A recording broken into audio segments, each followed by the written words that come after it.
We're driven by the search for better. But when it comes to hiring, the best way to search for a candidate isn't to search at all. Don't search, match with Indeed.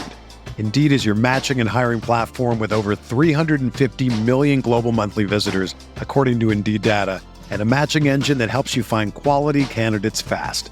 Ditch the busy work. Use Indeed for scheduling, screening, and messaging so you can connect with candidates faster. Leveraging over 140 million qualifications and preferences every day, Indeed's matching engine is constantly learning from your preferences, so the more you use Indeed, the better it gets. Join more than 3.5 million businesses worldwide that use Indeed to hire great talent fast. And listeners of this show will get a $75 sponsored job credit to get your jobs more visibility at Indeed.com/Blue Wire. Just go to Indeed.com/Blue Wire right now and support our show by saying that you heard about Indeed on this podcast. That's Indeed.com/Blue Wire. Terms and conditions apply. Need to hire? You need Indeed.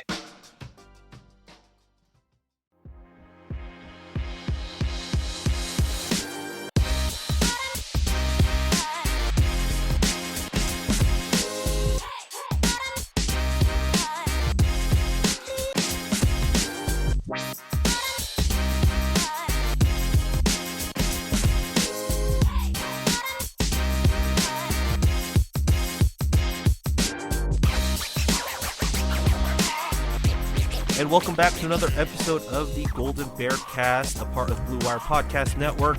I'm one of your co-hosts, Rob Huang. Andy is not beside me today. Instead, I have three guests today, and if you haven't figured out by the title of the podcast, we're talking the Blockeley team.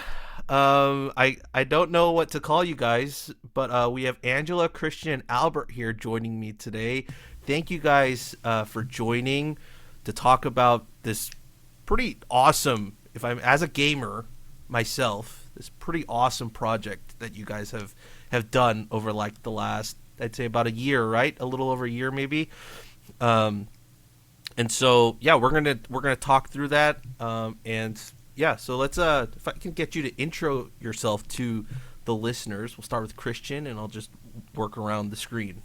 Alright, hi there guys. My name is Christian. I'm currently a sophomore at UC Berkeley, and I'm currently the Blockeley president. Last year I was part of the Blockeley team, part of that, the team that created the commencement last year as community director and build lead. Awesome. We'll go to Angela. Yeah, thanks Rob. I'm Angela. I'm currently a third year at Berkeley. Last year I was a mere builder on the server, and now I'm the vice president and build lead, so I'm in charge of all those building projects and events supervising that we have now. Awesome. And last but not least, Albert. Hi everyone, my name is Albert, and like Angela last year, I was also just a builder, but this year I'm events chair, which means I'm basically just in charge of a lot of the events. Awesome. So yeah, let's just dive into the conversation. I guess we should start with Christian since he is the president. Where did this idea come from? Like, how did it come about? Was it just like you just thinking, you know what, let's build it out in Minecraft? Yeah, so originally, I think it all came from, it was a fun idea from, I think it was either a Facebook comment or Facebook post. The two original people named Bjorn Lustig and Hunter Hall. Those two guys are I guess, our Blockeley founders. I believe they've either graduated or taken a semester off. But basically, they had the idea of just creating, a fun little commencement, something for their friends actually, and just I guess replicating so they wanted to replicate the stadium, the Memorial Stadium on the Berkeley campus in Minecraft, and then just bring in a bunch of their friends, have something for fun and just kind of hang out for the day since, this is right during when the coronavirus started happening, so it wasn't really much we could do in person at all. And eventually, I guess, they asked, hey, do you want, they started kind of inviting some other friends, and just put it out on Facebook in general, hey, we're trying to build this stadium. Does anyone want to help us? And then me and maybe about 6 or 7 other people joined. So there was kind of like the first 10, maybe 12 people who joined the project. And then after that, we started building a little bit. And we call it, and then the project eventually started expanding. Just until we have what it called, we had the commencement last year. I can go more into depth about the call it about I guess the blow up process because there's kind of like two stages that Hmm. Blockley went through. If you're interested in hearing about that. Yeah, of course. Like, take me through.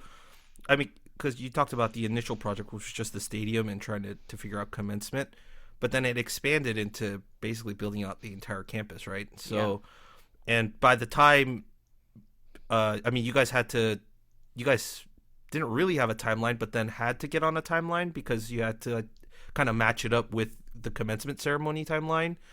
So, like, what was that transition like of like just free roaming it, and then all of a sudden, no, we got to get stuff done.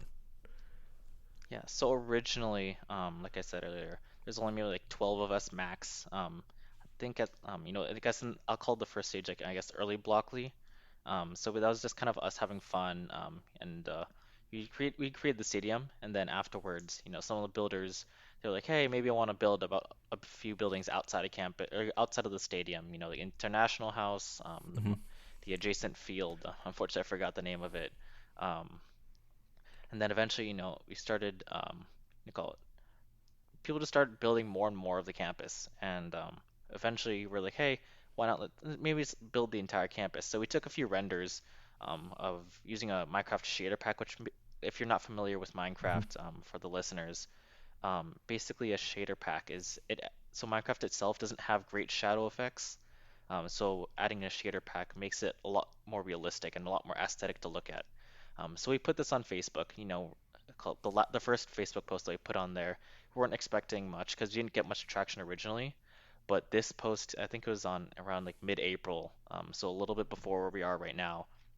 And then it absolutely blew up, There were over 100 applicants on our first day because we actually put out on the Facebook, hey, if you guys want to join our project, sign up below, and you had a link to, call it to like a chat or something that we had set up at the time. So in the I guess in the span of 3 days or something, our team had grown from maybe like a few tens of people, maybe like 30 max, to over 100, 200 people. So that was quite an experience to go through. So we set up our Discord server, we set up a bunch of channels and everything just to organize all the people. Um, and it was around that time that, maybe a week or two after, news started coming in like, hey, these students are making this project, and it's really cool.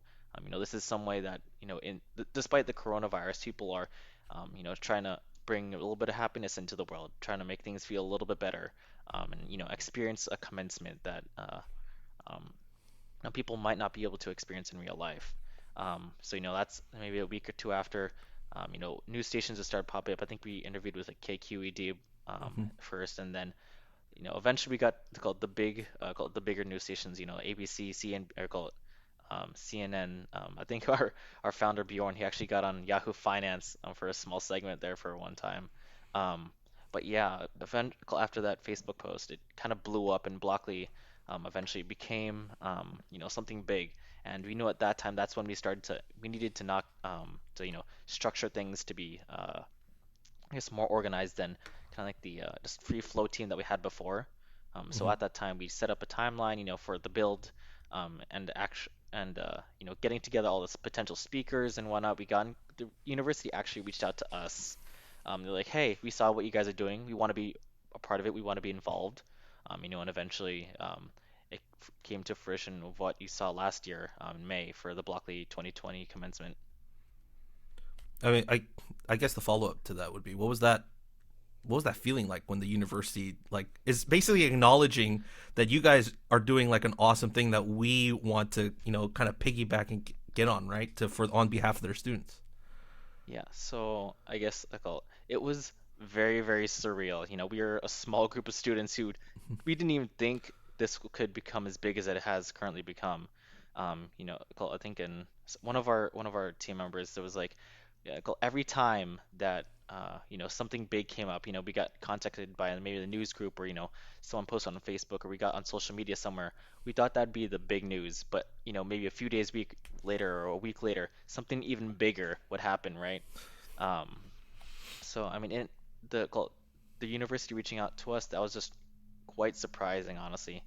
The Cal Camp, called the university. We didn't really expect as much, I guess, as much attention as we were as we had expected. Because Hmm. we were a small student group. It wasn't even anything official at the time. So that was definitely, I guess, a big step forward in a way. Man, well, I gotta ask the other guys too. Like Angela and Albert, you guys said you guys were just builders last year. Uh, so I guess that's where we'll start. Like, when did you guys hop on to this project? What were one of the first things that you wanted to build out? And like, just like your feelings of how far it's come since when you joined. I guess we can start with Angela.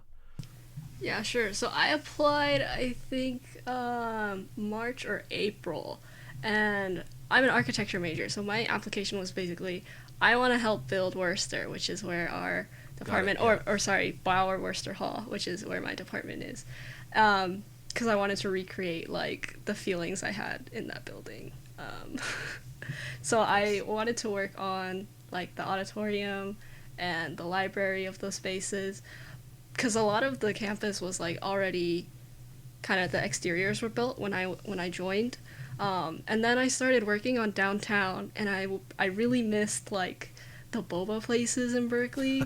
So I went around building a bunch of boba shops, like all the boba shops that you could think of, like Ifang or Share Tea at MLK. And so that was like my job. I just went around and built the boba shops around. Yeah. That's awesome. What about you, Albert? Yeah, so I'm a chemical engineering major. So the first thing, I think I applied to be a builder around mid-April. And by that time, the College of Chemistry, like most of the exteriors had already been built. And I think even the inside of Pimentel Hall, because there was someone in like one of my classes who decided to become a builder and build the inside of that. It was pretty accurate, so I went to check it out. But then I realized that a lot of the interiors were also still missing, like Latimer. I think before I became a builder, I logged on just to see what it was like. And I saw one of my friends who I'd heard was a senior builder or something. And I was heading towards Foothill, which is like a student housing area. Right. And the only thing I saw was that Foothill wasn't there. It was just these big giant terraces, like just flat land, like in approximate altitudes. So I was like, oh, so Foothill needs building. And conveniently, I lived in Foothill that year. So I was like, oh, I can try to help with this build. And so I guess I did, because I think Foothill was also a really big part of my experience at Berkeley. And that's super cool just to like hear that you guys are building off of your own like experiences. Like you're not just building random buildings, right? Like to go through and build the boba shops, man. That I did not even think of that. Like that is awesome. That is so awesome to think about. Like that's the approach you had. Yeah, and I think one of the Blockeley officers ended up making like a boba texture pack, and they changed like the potions that you would have in Minecraft, and you could drink it into like a that's boba awesome. shape, and then you could like dispense boba at the boba shops and get that during graduation. That is awesome.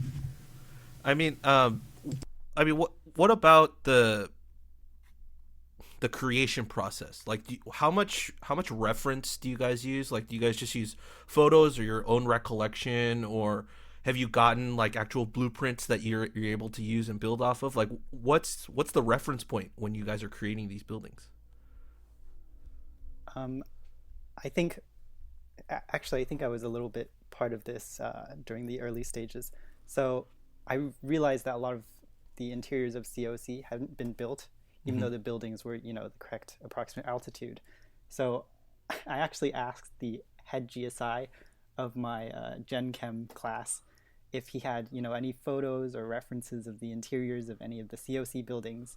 And he actually sent me the floor plans to the entire college.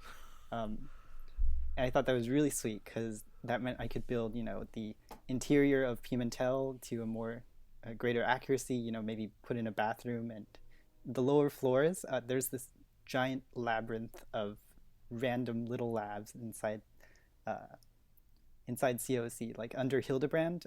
It's really, really cool. So I just spent a lot of time asking just random research labs if they had pictures of, the hallways or like, inside their labs. And yeah, that's basically what I did. Man, that's super cool. Like the amount of dedication and like the detail involved. Like it's blown my mind. Let's move a little bit forward to present day. Guys are doing it again this year, like with commencement and all that, and like what have they kind of told you guys, like anything, special planned? Not, you don't need to, if there is, you don't need to spoil anything like that, but like just because I feel like last year you guys, they wanted to get it done, right? Because it was so close to commencement. Whereas you guys had a little bit more to plan this year and kind of knew that, there wasn't going to be a commencement ceremony, this upcoming or in the next couple of months. I guess Christian could speak to that. Yeah, so for context, so the university is having, I guess, their own virtual commencement of sorts. Last year, unfortunately, just I guess due to how quick coronavirus spread and everything, how fast everything shut down, the university didn't really have time to prepare. So I guess they kind of they worked with us to create some kind of a virtual commencement. But this year they have their own. But we're still planning, to have our own virtual commencement like last year. It will be a smaller scale, as compared to last year, as you can imagine. But, we're still planning and doing everything. I guess in terms of we're still in the planning stage currently, as it is. I guess for the current plans, we're also we've come up with a new project and I can release this detail. So it's called the Blockeley 1893, or I guess 19th century build of sorts, which is Wow. We've been working with the Bancroft Library and some historians actually on getting a bunch of reference photos and actual plans from the 18 or from the 19th century, and recreating all of that inside of Minecraft. So We're driven by the search for better. But when it comes to hiring, the best way to search for a candidate isn't to search at all. Don't search, match with Indeed. Indeed is your matching and hiring platform with over 350 million global monthly visitors, according to Indeed data, and a matching engine that helps you find quality candidates fast. Ditch the busy work. Use Indeed for scheduling, screening, and messaging so you can connect with candidates faster. Leveraging over 140 million qualifications and preferences every day, Indeed's matching engine is constantly learning from your preferences, so the more you use Indeed, the better it gets. Join more than 3.5 million businesses worldwide that use Indeed to hire great talent fast. And listeners of this show will get a $75 sponsored job credit to get your jobs more visibility at Indeed.com/Blue Wire. Just go to Indeed.com/Blue Wire right now and support our show by saying that you heard about Indeed on this podcast. That's Indeed.com/Blue Wire. Terms and conditions apply. Need to hire? You need Indeed. You've had Wendy's nugs dipped in sauce, but have you had them covered in sauce? Wendy's new saucy nugs take the crispy and spicy nugs you love and turn them up to 11. Choose between flavors like buffalo or honey barbecue, garlic parm, or if you're a real heat seeker out there, you can try spicy ghost pepper, only on Wendy's signature spicy nugs. Listen, I'm going to dare you to do it. I dare you. That's 7 delicious ways to try the nugs that you already love. Pick a flavor, grab some extra napkins, and then grab a few more napkins and prepare to nug like you've never nugged before.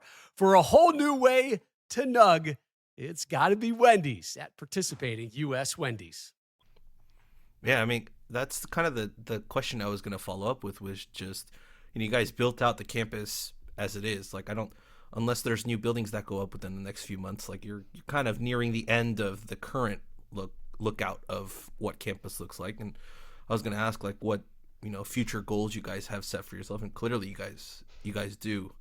From like with that, like what does that conversation, sound like between you guys? Like, hey, we're done with this one. Why don't we get that first generation of what campus looks like? Let's do that one.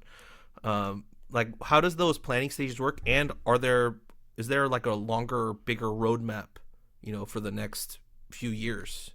Maybe even after you guys have graduated, and there's that new group of kids that join the group and constantly keep building it out. Yeah, so it's pretty similar to last year. Unfortunately, I'm not the build lead anymore, so Angela and or Albert can go over, I guess, how the current operations are for specifically the building timeline and whatnot. But it's very similar to last year, and how we set things up.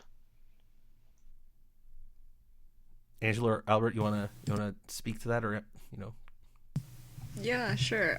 So right now, as Christian mentioned, we're working on the 19th century build, and we're planning to finish that by the end of April. So it will be open for like public release, and you could walk around and imagine what campus would be like in the 19th century. For future builds, I think we're planning on mostly finishing parts of like Berkeley downtown, but most of Blockley's future consists, I think, of like events. Like recently we had Lollapalooza, or like a Blockley Winter Music Festival that was last December as well. But yeah.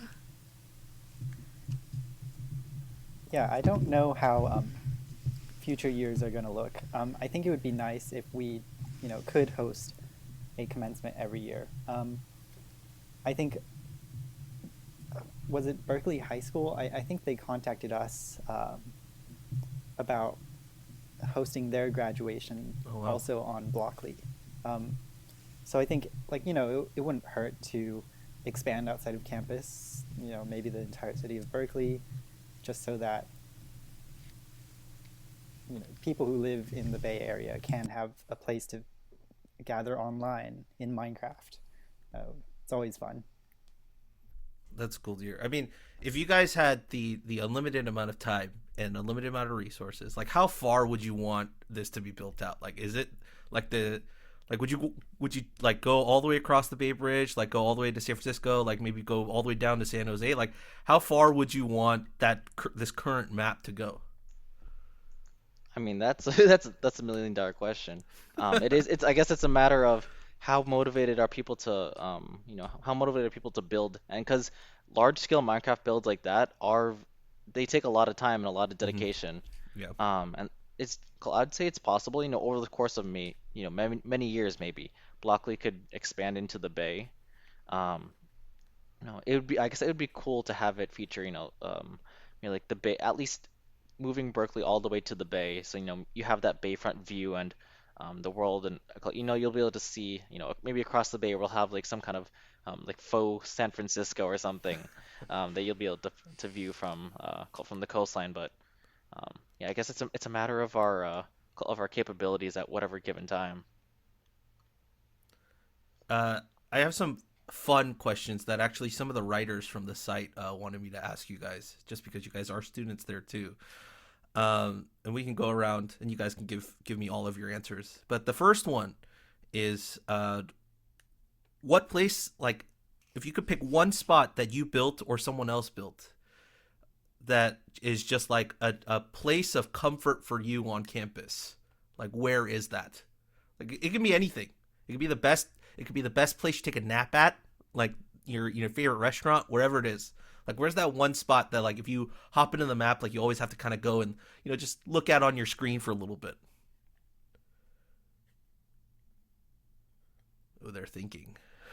They're all thinking. If you got one, you could speak. I think, this is Albert, by the way. I think I built like the second floor of Latimer, and one of the rooms in there was where I had my Gen Chem lab, and I had a really friendly GSI. And I don't know, that place is always really fun to look at, I guess. It's like, wow, I placed that chair there. Look, I set the armor stand over there on fire. It's supposed to be the GSI. Yeah, I also built my bedroom in Foothill, which is always fun to look at, I guess. Just the memories. Okay. For me, I think it would have to be the CED library in Bauer Worcester Hall, because I would literally go to that library if I had like a 20-minute break and go take a nap there before lecture. So I was able to build some like half beds in Minecraft, and there's that like pretty iconic weeping angel or something statue in that corner of the library. And it's generally just like one of my favorite libraries to go to, so I think that one would be mine. I think for me, it might be, either Sprout Plaza or the Greek Theater. I just find myself, if I'm randomly flying around the map one days, I'll always end up at those places. So and at Sprout Plaza, so we have Sadler Gate actually modeled in game, and it actually looks very realistic compared to um, the real life model. It was actually custom modeled by one of our builders. So if you're able to go on the server, or maybe if you have a few photos on our social media, you might be able to see it there. But it's really relaxing sometimes just to go there. And I think that was one of the later areas that was developed, but it was still, a big part of what Blockley is because we have a lot of the student clubs and whatnot. They have a bunch of booths lining Sproul Plaza, just like in real life. Yeah, that's. I think I think you nailed it. Right. It's you guys thoroughly enjoyed the places that you guys built individually because they have significant meaning for you guys, and I think that's the cool part behind all of that. So, and a couple more questions from our writers here. They're super interested. I mean, one of our writers actually, there's a couple of our writers who have kids, and they play Minecraft, and they've gone into the server and played around, and they go with to games and stuff on Sundays, so they know like where places are.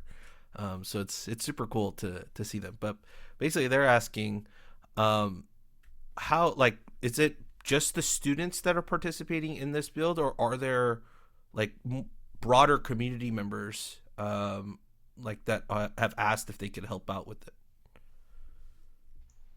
Yeah, so with Blockley, so typically like most of the student base, or most of our builders are part of Cal. They were either alumni or students. We have had in the past though, I think maybe a couple professors who have come and joined the build. I forgot which professor, but there's a funny story that one day, it was like maybe I call it 9 o'clock at night or something. And one of the professors was online, and he was building out his office. And when we woke up the next morning, we hopped back on the server, and he was still on there. And the server logs actually show that he has been online for the entire time. So the the thing that we only assumed is that he fell asleep maybe building his office in Minecraft, which is really funny actually. Um, yeah, most of there's a few also I guess people who aren't related to Berkeley at all. They've just heard about the project. We have a few international members who have just heard about it through news media and whatnot, and they've pinged us on the server and like, hey, we want to join as well. So yeah, they've joined us. Uh, I have a personal follow up question to that. Is have there been any other universities or other student groups that have reached out and be like, hey, how'd you guys do this? Like, we want to do it for our university or campus as well. Like, and asking for your guys' advice. I mean, 'cause to be fair, you guys are the leaders behind this. Like, building out college campuses on Minecraft. Oh yeah, definitely. There's been a lot of there's a good handful of universities that have contacted us, or at least maybe student groups, ranging from middle schools all the way to college, college groups themselves. We're currently involved in it was created last year, I think, either around the time of our commencement or maybe a little bit after. It's called the Intercollegiate Minecraft League. Um, and it's like I guess a collection of all the universities who have created some kind of Minecraft replication of their campus. They kind of like I guess the University of Washington, USC, UCLA, UCSB. There's a bunch of others in there, but those are the ones that come off the top of my head. Got it. I mean, are all of you guys like originally Minecraft players? Like, or are you guys just gamers and you guys happen to hop into Minecraft because of this big project? Like, what's the? I kind of want to know that little backstory for all three of you guys. I guess we could start with Christian or Albert or Angela, whoever wants to go first. God, no. Sure, I can go first. Awesome. Yeah, so I was a Minecraft player since like middle school. I didn't actually play on the desktop until until like high school. So I played on like Minecraft Pocket Edition on my phone, and then I didn't actually get the game. I was using someone else's account because my brother had a friend who didn't play Minecraft anymore, so I just used his account for a while until I got my own. And then so I just mostly played like survival or like go on a server and do some parkour because that's fun and frustrating sometimes. But yeah, I was originally a Minecraft player. I didn't see myself being a builder, but it's nice to have some relation of like college and Minecraft that I wouldn't have thought of before. Yeah, so I guess I can go next. Yeah, I think I started playing like Minecraft Pocket Edition in elementary school, maybe, with my brother. And then I think I got the desktop version in middle school. And then I was also playing Terraria at the time, which is essentially, a 2D sandbox game, similar to Minecraft. And in high school, a couple of my friends got Realms, so I would, spend a lot of time on Realms, building my own thing. It was really funny because my friends would always blow up my builds. Still not healed from that, but yeah, it was a fun time regardless. Sorry, no one's blowing up your builds now. If they did, they get in a lot of trouble right now. So Yep. What about you, Christian? Yeah. I think for me, I started maybe around early middle school, maybe elementary school. So I've always, I've always liked building or, going on Minecraft servers. So I did have the desktop edition from the start. And I think in middle school or something, there's always like these famous Minecraft YouTubers that I'd try to replicate their builds, when they were really young. I think it was like Corrales was one of them. I'm not sure if he's still building now, but it's called. And then back in high school, I think I gradually kind of lost a little bit of interest in Minecraft, just because growing up a little bit and I was starting to get busy with other stuff. But then, back in college when this project started, I was like, hey, the coronavirus is coming around. I'm gonna try Minecraft again. So I think Blockeley actually brought me back into Minecraft, and now even deeper than, I once had a passion for it before. But yeah, it's kind of amazing in that way. Have you guys talked to or have there been any communications between you guys and Cal Esports? Because I know the esports department at Cal, like they're I mean they've won trophies, like they're pretty up there, and I would assume that some of those guys there has to be some overlap a little bit, right? Yeah, I mean I think we've been in contact with them in the past. We haven't officially teamed up in a way. Like we are still separate from Cal Esports. I guess we're an independent organization at first. But yeah, I guess with Cal Esports, they're more on the competitive side. Yeah. Minecraft by itself, is more sandbox and free reign. So it's but there are, I guess, like in other organizations for other colleges. I know that they've teamed up with their esports community there. So I guess for us, it's just it's just how the timeline was planned out. But yeah. Well, that's all the questions I had for you guys. I appreciate all three of you guys coming on, having this chat. It's been awesome. Like as an alum, like looking at this and seeing like this happening, it's like it was super cool last year. I've hopped in a bunch of times to take a look at the server and just walk around. Even though I still live 10 minutes away from campus, it's easier to hop on and just to roam around and see some of my favorite spots around campus. Before we go here, like I just want to give you guys all the time in the world to plug and get people interested. Like how can people help? Where can they like find more information, follow you guys on social media, like all of that stuff. And I'm assuming Christian is going to have to do all that since he is the president. Yeah.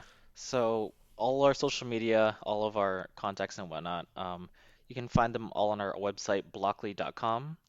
Or if you search up, I believe, our Twitter, our Instagram. I believe we have a TikTok, although it's been a little bit inactive recently. We have a Facebook. It's all, if you search up Blockeley or Blockeley Official, you should find us there. We are also having of course, our 2021 commencement. That'll be on May 15th at 10 a.m. We'll be sending out all the links and all our details on our social media. In addition to the 19th century build, that'll be coming out around the same time of the commencement. So people will be able to walk around the map and explore that. If they're interested in, taking winding back maybe like 100 years or so to seeing what the campus looked like back then. And I'll be honest, it's a big difference. There's only, I believe, if you're familiar with the Cal campus, there's only one building left from that time period, and that's Right. South Hall. But yeah, if anyone's interested in that, maybe taking in a few minutes or something, and if you're interested, maybe let us know if you enjoy it or if you don't. We're open to feedback. So, thank you again, Rob, for having us on the podcast. Yeah, no, I appreciate the time. You guys finished the semester strong, I guess, since you guys are students and you guys are about to be done. And thank you for recreating the campus in a virtual world for all of us to see. Thank you so much. No problem. And that's it for us on the Golden Bear Cast. As always, you can follow us at Golden Bear Cast and everywhere else. And as always, go Bears.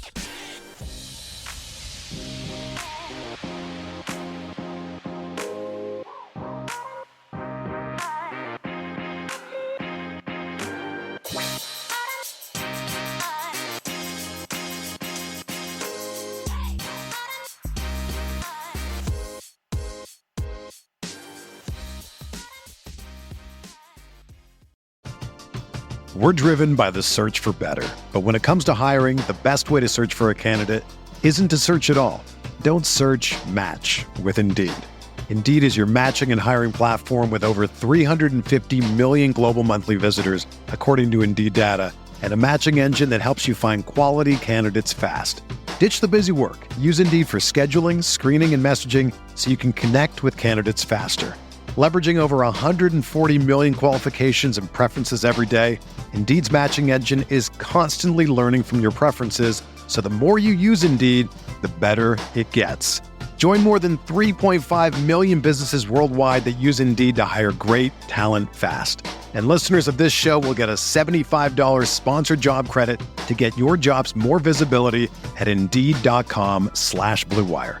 Just go to Indeed.com/Blue Wire right now and support our show by saying that you heard about Indeed on this podcast. That's Indeed.com/Blue Wire. Terms and conditions apply. Need to hire? You need Indeed.